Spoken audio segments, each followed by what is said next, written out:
Welcome to RPG Blokes. In this episode, we're focusing on table etiquette, the unwritten rules of a role-playing game session. So if you're new to in-person games, you might be wondering how to navigate the group dynamic, when it's okay to jump in, how much you're expected to know or say. So from asking questions and staying aligned with the group's flow to understanding when to step back and just enjoy the experience, we'll cover it all, whether it's about communicating openly or easing the pressure to perform. So we've got a lot of little tips on how you're going to find your social experience to be, and we want you to feel at ease as you sit at the table. You're more likely to turn up if potentially already consider some of the things that we can explain to you. So let's dive right in.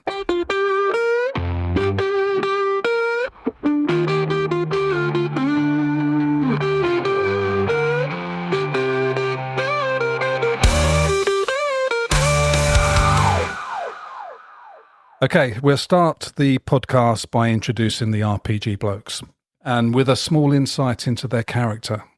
Barry is a bastion of good intention. He's the least likely amongst us to be locked up for tweeting something inappropriate. True.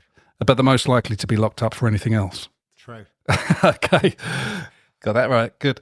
John, also a bastion of good intention, but definitely the most likely to be found on a D&D Sex Dungeon podcast. No, it would interfere with the gaming. Okay. Stephen, the voice of common sense, the late night DJ voice of common sense, only to be found here on RPG Blokes, whose integrity runs as deep as his Baldur's Gate 3 addiction. Still not played it. I knew you'd say that. Okay. So we're talking about, again, here today, we're talking about table etiquette, insider tips on how to behave. Get on with everybody at the table. So the angle on this one is that, this is a little like a meeting, isn't it? Where you get together at work and you sit around a table and, you might have somebody chairing the meeting. That could be your DM. So I had this idea that I would take the principles of good office meeting etiquette and we'll run through them. I think there were 10 of them. And we can see how they might translate to the role-playing table and help make you a fantastic player at the table. So each of these rules are valuable within a work setting, but I think, having read through them in advance, which nobody else has done, that they can also be applied to role-playing games to help everybody feel engaged, respected, and involved in the experience. So we'll start with number 1. Be on time. So in an office, arriving on time shows respect for your colleagues and sets a professional tone, and it signals that you value their time and are prepared to contribute. Being on time. If you're 5 minutes late, you've stolen 5 minutes from everyone else there. That's probably the best example I ever heard of. But that's the DM, that much is true. We're talking about from a player. So, no, even then, if people are wait, if you're in the middle of a fight, so you've had to cut the previous session short, you're halfway through a combat, people are still going to wait for your turn, or you get NPC'd and you voluntarily decided to jump in front of an arrow meant for another player, because that's what happens.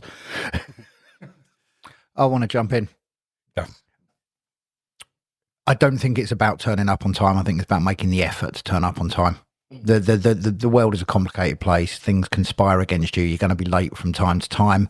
Sometimes I know I'm going to be late because of the way my shift pattern works. So, I'll give the DM a heads up. I'm going to be there, but I'm going to be tardy. Crack on without me if you're in a situation that you can. I'm not, I don't think you're stealing anything from anyone, because I just think that they should be able to get on without you. I accept that I'm going to miss out on a bit. We're all at the mercy of public transport and traffic flow and family and kids, and all of these things can make it difficult for people. I think people know if you're taking the piss or whether you've been unlucky, and don't beat yourself up about occasionally being late. Yeah. Nobody's going to be too upset. No, it's like you said, it's intention. Absolutely, absolutely. Sometimes I've not been able to turn up because the buses are nightmarish, but for the most part, if you try. Yes. Yeah. So it's not quite as official as that. Would you say that too, Stephen? I mean, if everybody was a bit late, then it would have have an impact, wouldn't it? But Well, we can say that, definitely life gets in the way. It does, but we're talking about taking this in isolation. Is it good for the game for people to be late then? No. As simple as that. It isn't. And because people keep, especially if there's lots of people late, they'll come in rolling at different times. Just taking this solely as a game and it's isolation, not in life. Yeah, we're trying to give people some tips on how to get on and do well and integrate quickly and effectively. So, good timekeeping is going to be to their advantage. Obviously, there's reasons for being late, of course, but in isolation, don't be late as if you can avoid it, definitely. Most important thing, have each other's numbers or Discord or whatever. Let people know. That way, a lot of wrinkles can be ironed out. If people are having to wait around for you for whatever reason, especially if you're the ref, the ref can't make it. We know hours in advance at the worst, and plans can be made. Not an issue. Yeah, I'm just talking about general punctuality for when the game begins. Do your best to be there. We have a player on our table that, if sometimes, he's often late, isn't he? Not you, Barry. We're talking about another guy that his work is obviously taking a lot out of him, and it's very unpredictable. But the one thing for certain is that when we all hear that he's going to be late, we're all hoping he can be there, no matter what time he turns up. And when he walks through the door, we're all, great to see you. That's good. So you will feel that. Hey, Norm. People will want you there. They'd rather you be there late than not at all. Better late than never. Yeah, I think so. And I think it's the thing as well. I think if you are like habitually late without justification, without notice, that's not good. But I think we all know it's complicated out there, and people can tell if you're making the effort, and we all know that player is making the effort. You can see the effort he makes to get there, and his work is very volatile. He gets told about he has to have meetings with people in America, and he gets 2 hours notice. It's like it is very much out of his hands. There is a consequence to being late, like you say, Stephen. It will impact the game. Some days worse than others. Perhaps if it's your first session, being late is not great because the DM will want to integrate you and do so at the beginning of the session before other things commence. Unless everyone's beginning at the same time, it's just not great. Yeah, let them know if you're going to be late as a standard. But I mean, otherwise, if you get a lot of players going late, they're rolling at different times. It disturbs the meeting as it would in the office scenario. So technically, it would disturb as you come in. You're trying to fit all the new player in, or the player that was late in, what you've been up to. You do that, and then someone else turns up late. You have to fill that player in about what you've been up to. The alternative is just to let him sit down and say nothing to him, and he's got to sit there thinking, what the hell's going on? So it's not good for you either, is it? Yeah, and nobody wants that, because you're unlikely to turn up twice if that's your experience on the first time if you you're there. have no idea what's going on, because you turn up half hour late and nobody's explained to you what's going on. You're not going to like it yourself. So definitely two ways of looking at this, and I favour Barry's approach far more than I do of saying you've got to be there at any particular time. But let's be clear, you're integrating yourself into a new social group and a new hobby. Be there on time, definitely to your advantage. Point 2, turn off your phone. Now, that's not one that you would go with. No, I'm not telling him. I'm not. I already mentioned earlier in a previous podcast that I Google stuff to do with the game. Can't do that if my phone's off. Do you know what I mean? And it's actually, my life is still running. Important things still might happen. And, I have, I don't think it's undiagnosed, but I think anyone that knows me knows that I've, probably got ADHD. And I am that guy who just flicks at his phone every now and then.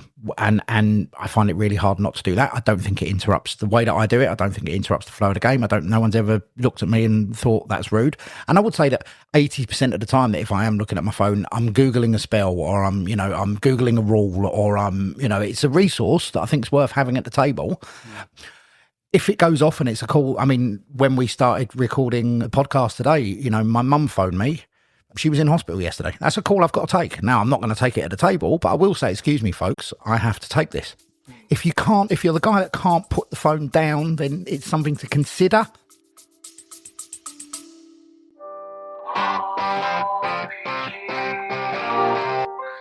Check out RPG Blokes Plus. It's our premium service where we give you the opportunity to help pay our bills. And we'll guarantee you an episode every week.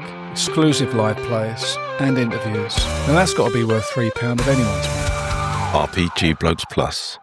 Regular episodes for a regular you.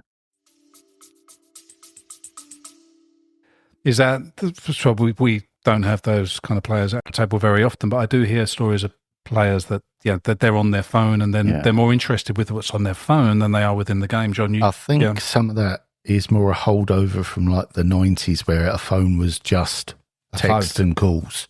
Yeah.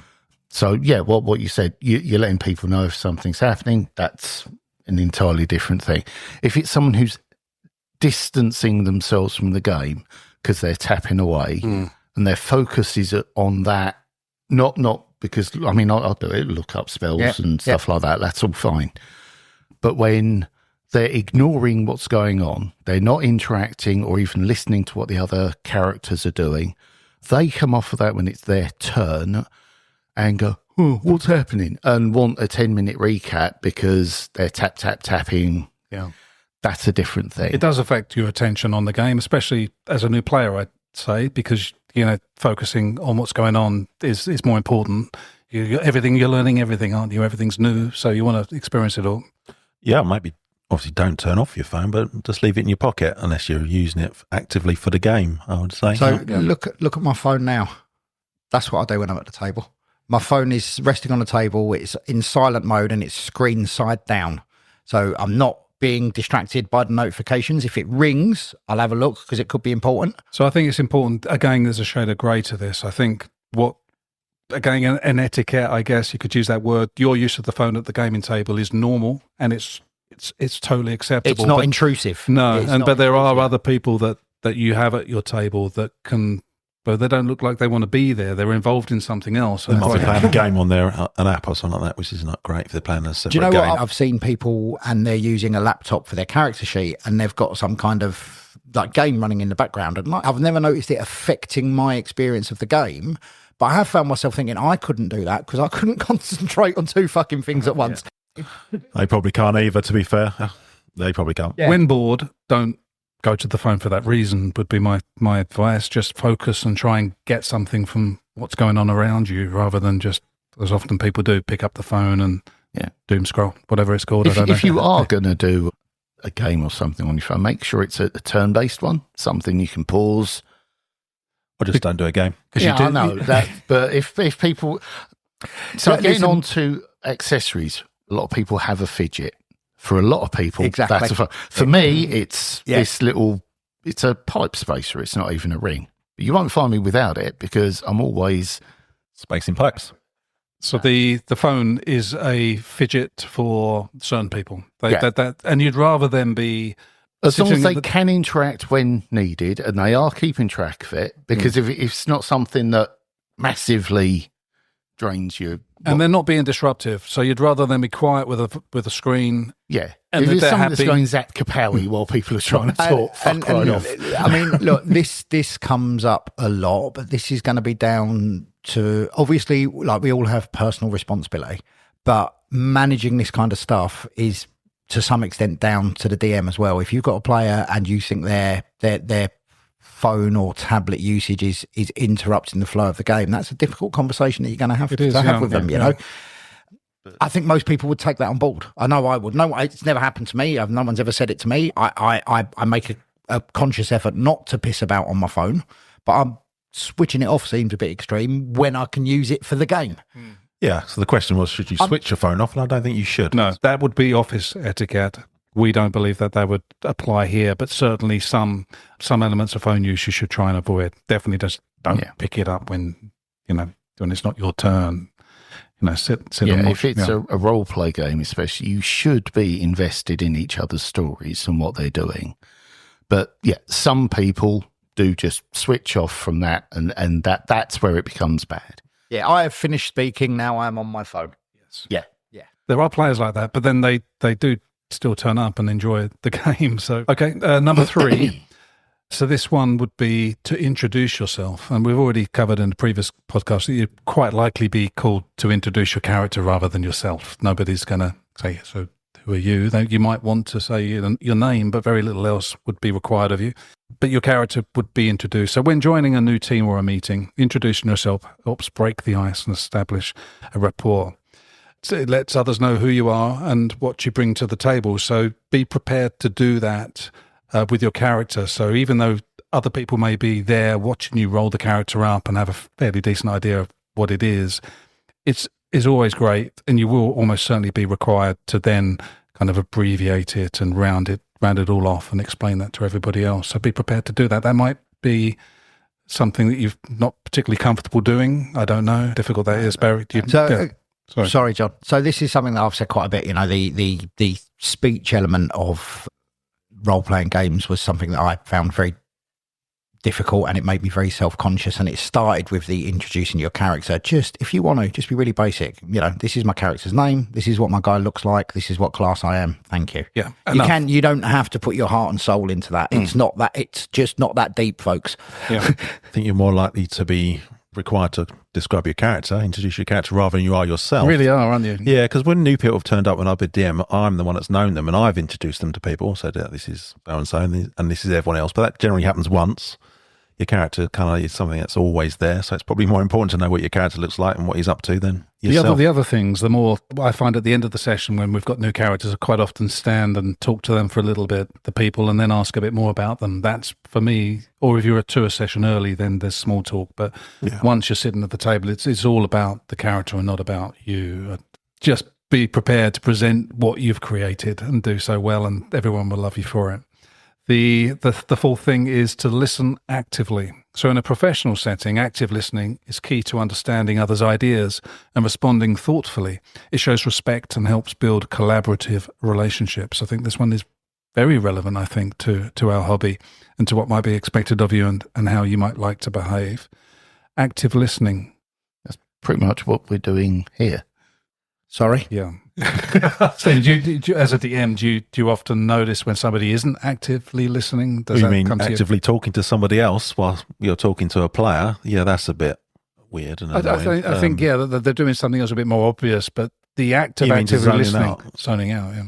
Yeah, I suppose you're less likely to notice it as a DM than you are as a fellow player. I think sometimes you look at other players and think they ain't listening. But as a DM, you're concentrated on the person you are talking to.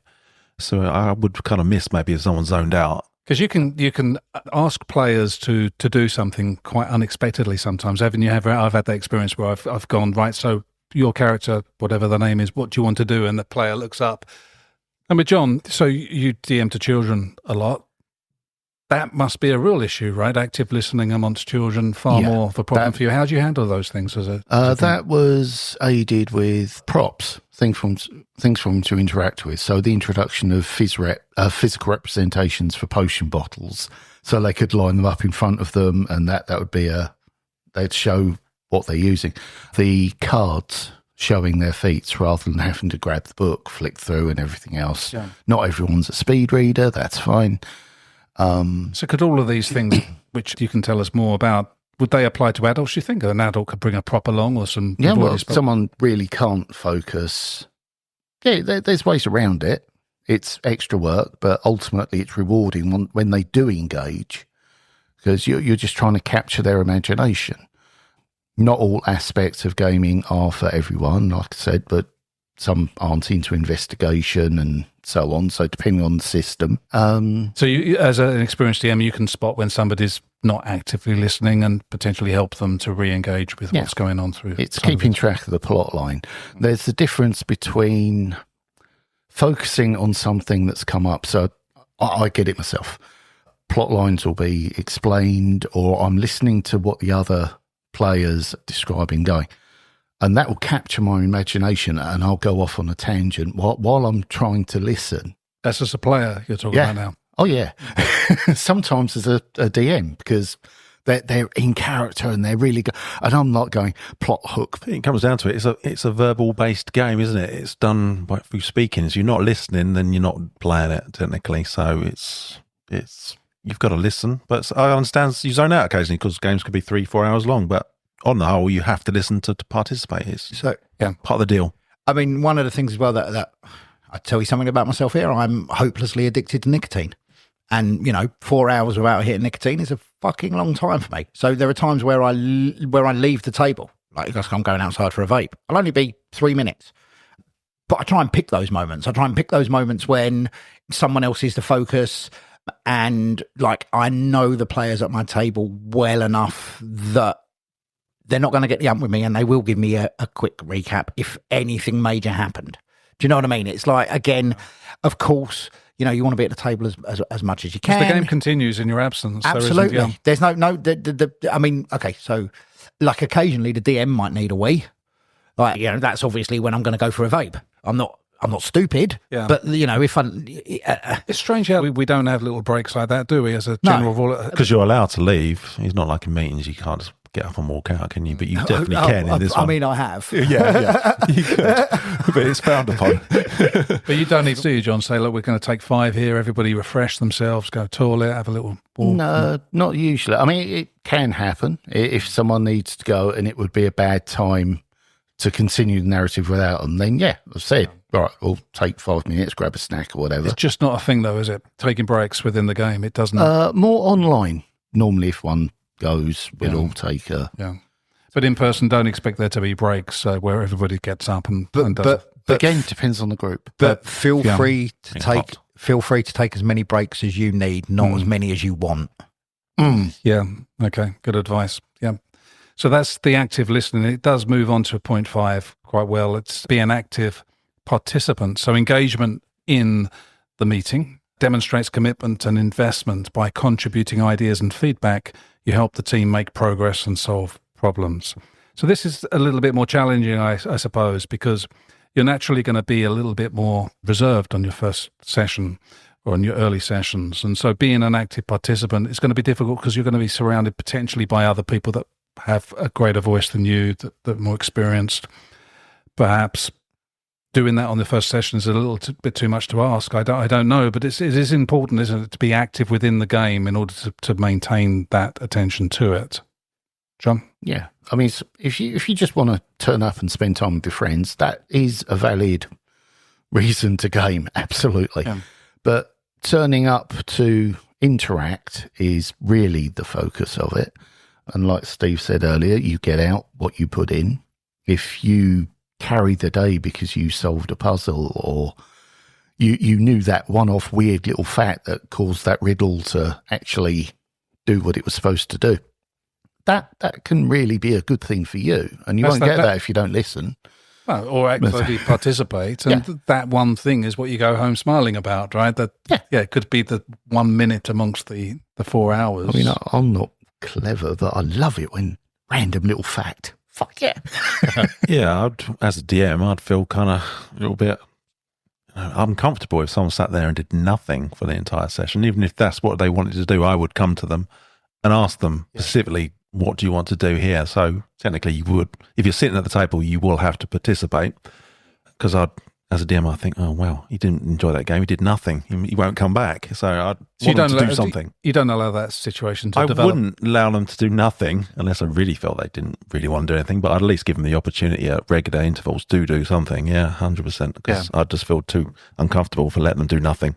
Well, there, that's when you know whether you got a good DM or not, I think, because somebody that lets you sit there through the entire session not saying things, you'll get more and more uncomfortable with that situation as the night goes on. Yeah, you got to break that ice, haven't you? You got to get in there and get your first, I'm going to kill him out of the way, or I'm going to run away, or you can't weekend to burn, is it? Can you?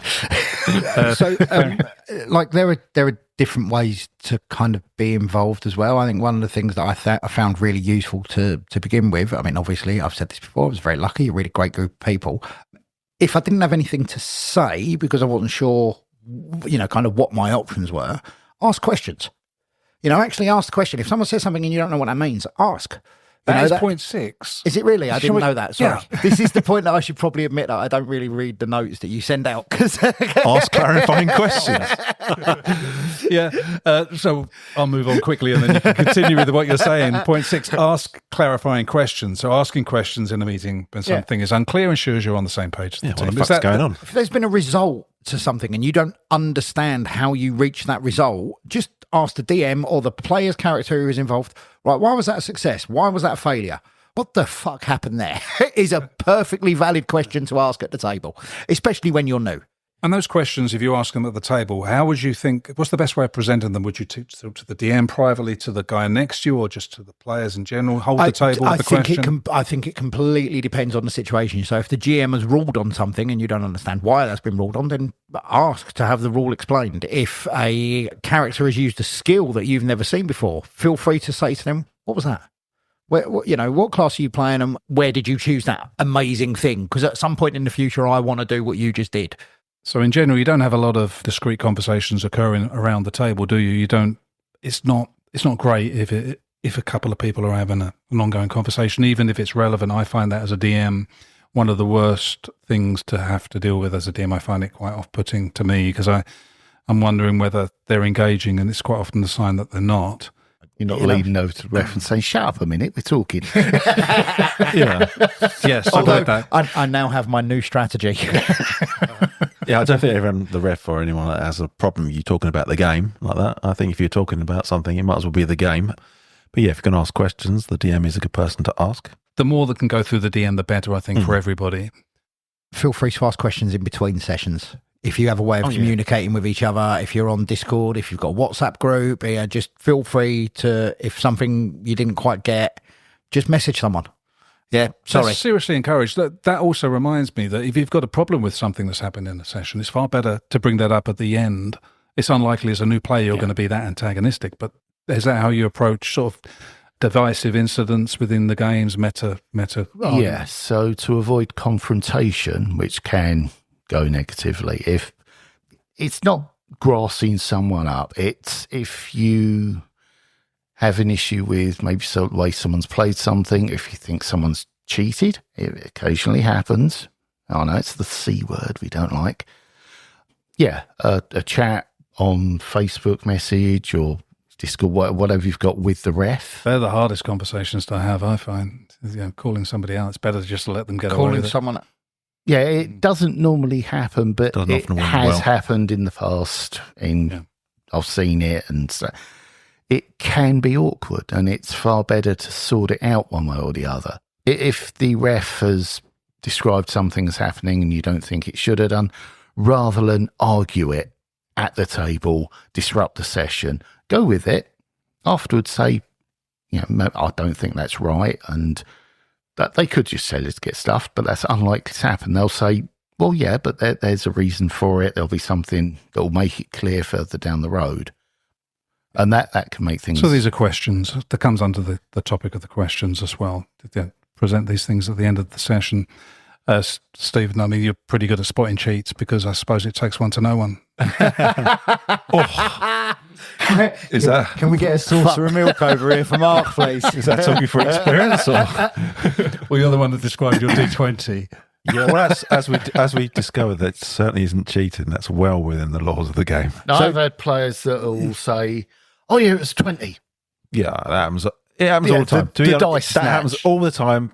Cheating is so much more easy to do in this day and age. I can spot a cheat by how difficult their dice are to read at a distance. I love the players that get the dice where the numbers are almost the same colour as the die itself.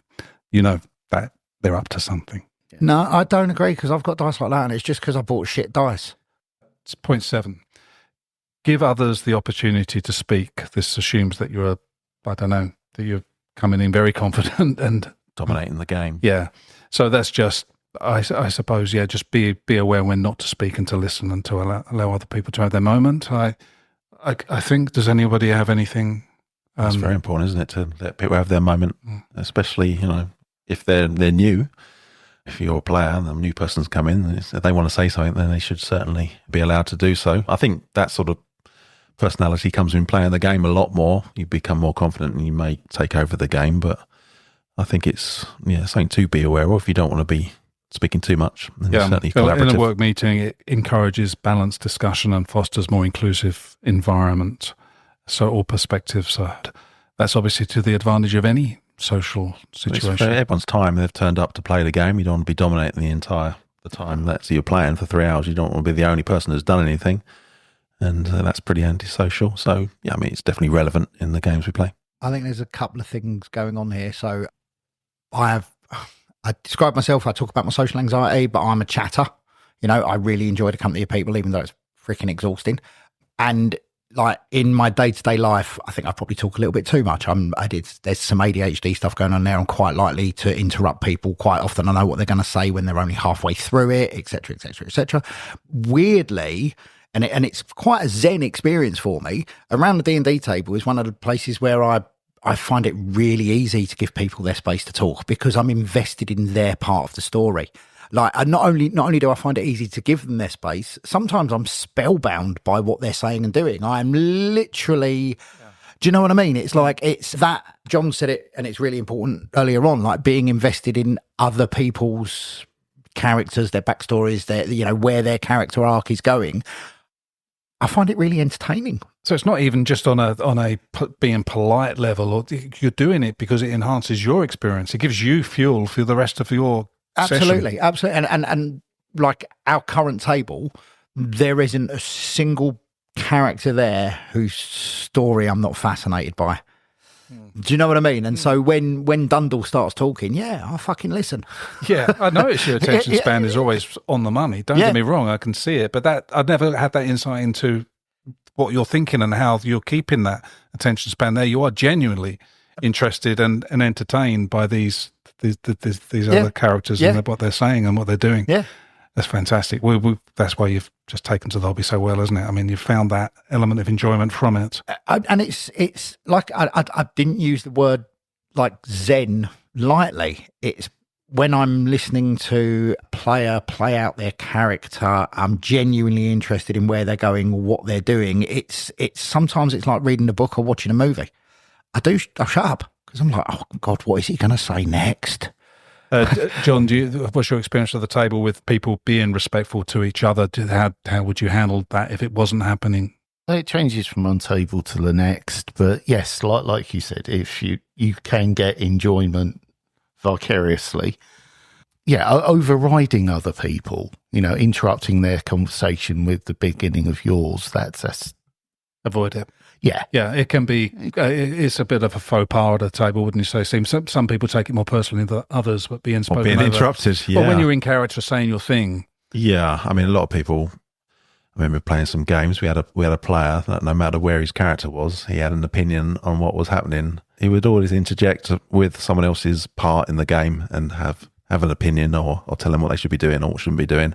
Or just saying things like as if his character was standing right next to him, and people would say, "No, you're not there." I mean, that statement "you're not there" is one I've heard a lot. Some players don't want you to be there; they want it to do it themselves. And if you start saying things, isn't it? So you can't do that. You're not there, so they can't influence what you're doing, which isn't collaborative, I must admit, but still, it's a fact in the game. If your character's 3 miles away doing something else, probably shouldn't have anything to do with the right thing to do is not be there. Yeah, that's the time to be quiet and just sort of nod, whether you agree with what's happening in that scene or not. It takes me a beat to remember that I'm not there. You're not there. I will start, and I'll maybe get 2 words into my sentence, and I'll literally go, "Oh shit, I'm not there." All of the players are there. You're hearing everything that's being said. That kind of disassociation from that is quite a difficult thing to pull off. And like I say, it takes me a beat. I will go, "Well, I think I should shut the fuck up because I'm not there." That's coming from the place of being invested. Yeah. That's not a bad thing. Be respectful when other people are talking, and notice when you don't have a part to play in the particular scene. And add to the scene by saying nothing. Watch the scene, enjoy the scene. Absolutely. It's a little bit of entertainment for you. Take it for what it is. The 8th one out of the 10 is speak respectfully. Respectful communication, even when offering constructive criticism, maintains a positive professional attitude and atmosphere in the workplace. It helps avoid conflicts and builds trust. So respect at the table. Barry, I think, give you the start on this because this is pretty important to you, isn't it, really, that general level of respect amongst... You've related this to work, not me. I am much more respectful around the D&D table than I am at work. Those bitches can kiss my arse. Do you know what I mean? It's like...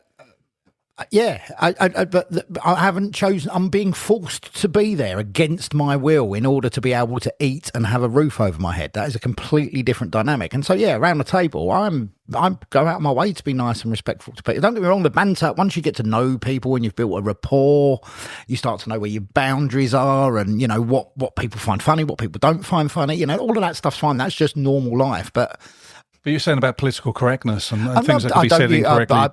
I did no stage did I use the word political correctness, and nor will I. I don't think there's a place for potentially prejudicial and punching down humour in my life. I don't expect it from my friends. I don't expect it at D&D table. I've never experienced it at D&D table. The only reason I brought it up was because people that I've spoken to have said that they have. Yeah, okay. I haven't. No, I haven't either. Clear. Stephen? Just make it clear, are we talking about respectful talk from the players or the in-game? Oh, no. Because there's difference, isn't there? Yeah. I think you can't take things too personally if your characters that are having a little bit of a jibe. So therefore be prepared that people will be playing their character and be disrespectful to you. Yeah, but also don't mask your hatred of this person in character, if you see what I mean. Well, but it is a thin divide, but you shouldn't be you've got to be a little bit thick-skinned when it comes down to in-game. Otherwise, it's very kind of sanitized talk, and I guess that makes for a more boring game, if I'm honest. And awkward for everybody. As a DM, I often, you do see there is maybe small personality clashes at the table. Little beefs at the table, and you can help them with that, can't you, as a DM, and you can sort of break it up and dissolve that. But, but I think there should be a kind of scope for not everyone has to be really sanitized in game to make it create something interesting. You know, not everyone has to go, oh, jolly good fun. Yeah, thank you. That was well hit. Good job. I think that's a really important point, and I think it's really well put. My character will be as nasty as I want him to be. But when I turn to you as a player, we'll be the bestest of friends. Yeah, separate. Although, absolutely. you've got to get used to that because it still can sting personally sometimes. yeah, exactly. But just try and separate it, please. Yeah. John, you with no names but you've got some awkward players that you play with, and how do you feel as if they are handled at the table by the other players around them? You say it's very accommodating, which you think would not be such a positive thing overall. It's not usually a good idea, but if you're playing in someone's house and they can, it's okay. But a lot of that is personal confidence. You don't have to take on board what they're saying. You can ignore it. It's down to you. You can be. Does it affect anybody's enjoyment? You're DMing this table, are you? Sometimes we take it in shifts. Do you find it it's not putting anybody off your players? Not massively, because I think he knows that no one actually subscribes to those particular beliefs and just tends to shut the fuck up. Most of it's this learned white van man behaviour nonsense, and meh. Most people can just say, because we are very accommodating, as we've already said. As a hobby, we welcome anybody, and don't if you can put up with somebody like that at your table, that's a sign that this hobby is very accommodating. Well, and if you are that person and you can, moderate your behaviour, then I'll sit at the table with you. Yeah, me too. I just don't bring that shit up. Yeah. And that's why we stick to playing the game and not speaking about other shit that goes on. Unnecessary, isn't it? Don't bring up anything that's not necessary. What's the point? Politics at the table is the worst thing. Do not come in and start speaking politics. It's just I don't find there's any place for it. At the table. Friendship's fine. But it's interesting though, isn't it? Because politics come up in game quite a lot. Yeah. One of my characters interfered in an election. I wouldn't in real life that would just be utterly abhorrent to me. But it was true to my character. My character's motivations made absolute sense. Yeah, we rigged an election. It is, and this is something that I keep coming back to. I wouldn't recommend people did that in real life, but it's quite good fun doing it in a game. I've just finished reffing a game that was run as part of the presidential campaign. Oh wow, nice!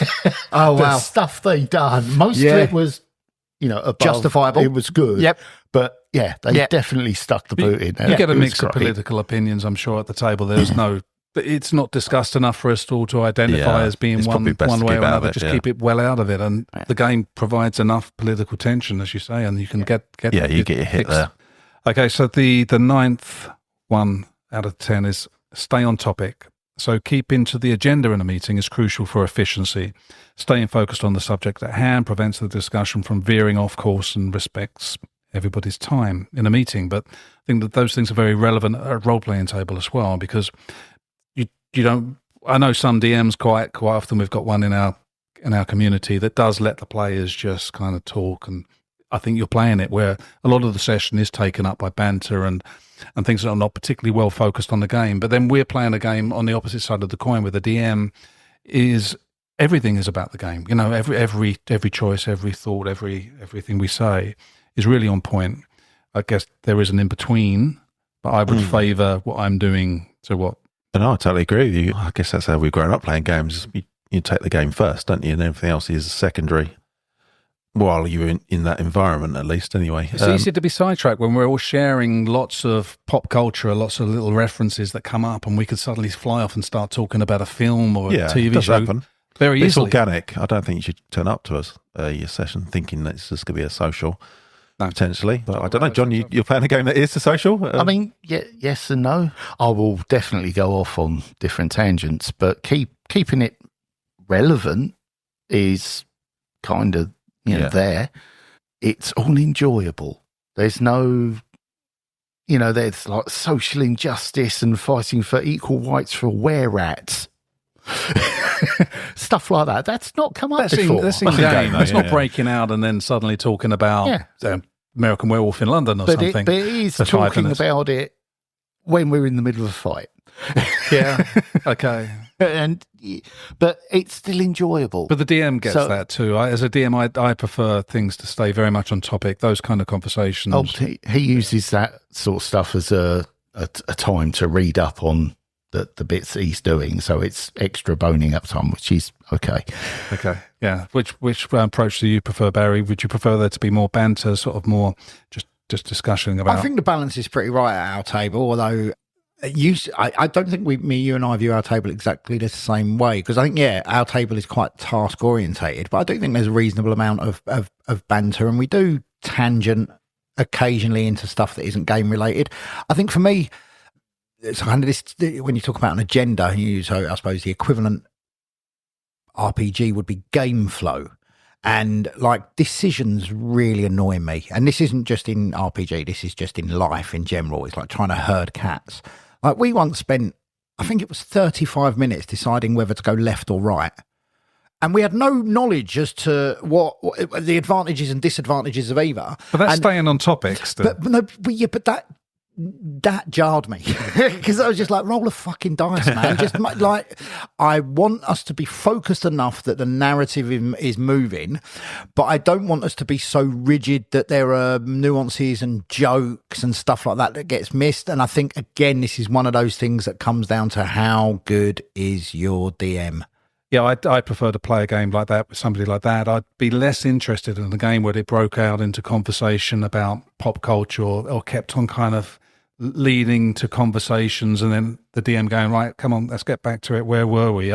Those games are less interesting to me. I much prefer what we've got, and that's how I like to DM too. Yeah, 100%. Yeah, there's nothing more distracting, is it? And then going off on tangents that have nothing to do with what you're doing. So yeah, so a DM that can keep it focused, but have a laugh in between if you have to. It's fine, a bit of balance here. So find out what your table is primarily all about, I think, and then try and fit in with what you've got. But this is one of the other things as well. If you're just starting out, you're not going to have a clue which of these you'd prefer. No, I would encourage you to stay on topic and not lead the conversation away, from the game.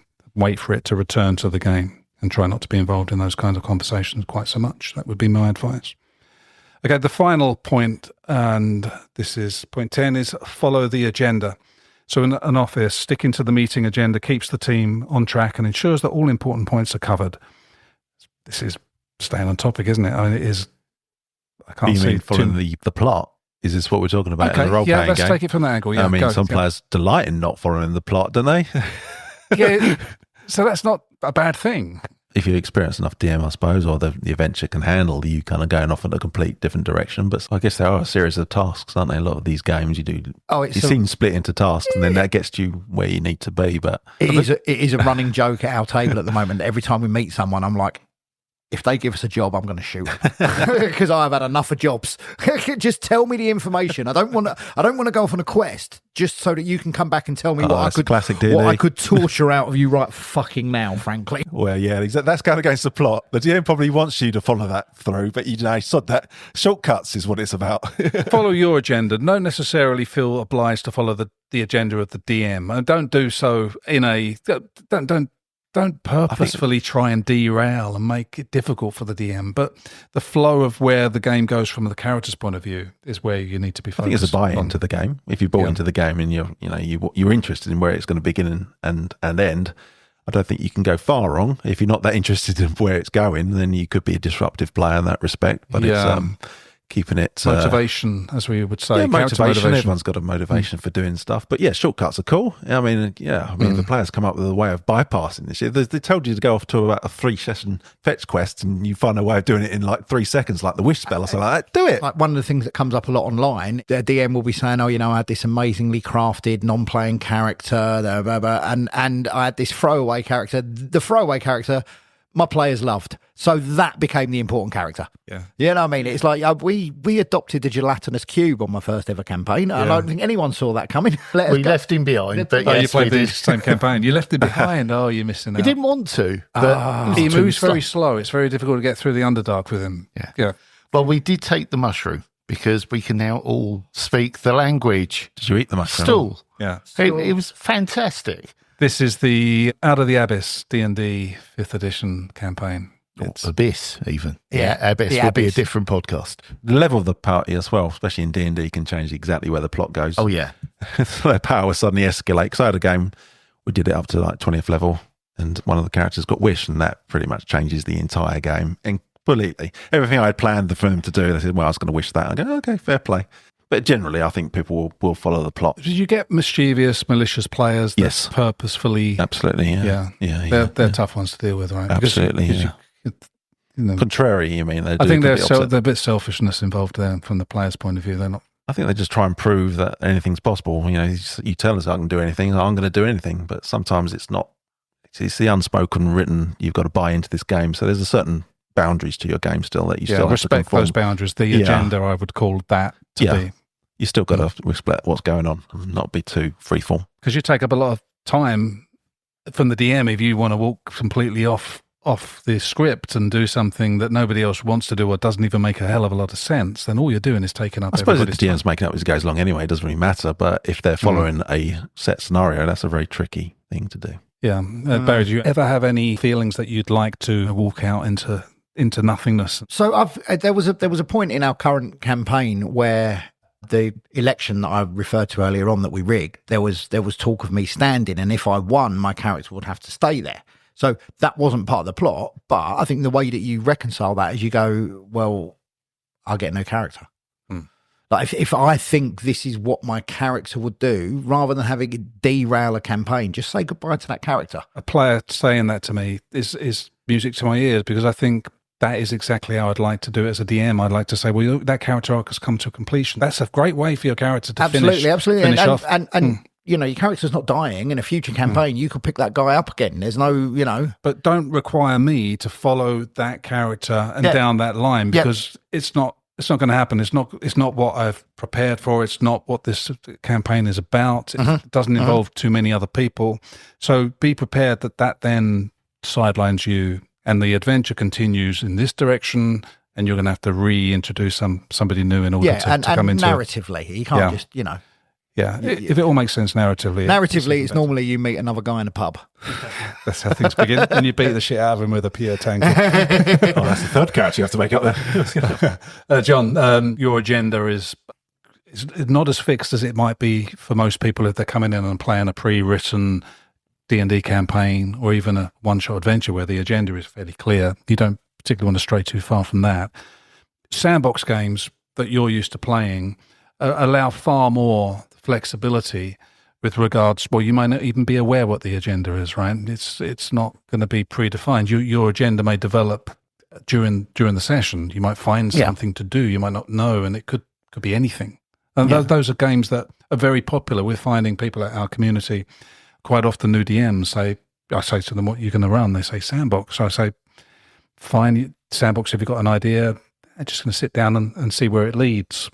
You can get some quite mischievous players that don't want to stick to the agenda, causing quite strange outcomes in games like that. Yeah, so you've got to be a bit careful. But it's a popular form of playing, and there's a fairly decent chance you're going to end up in a game like that.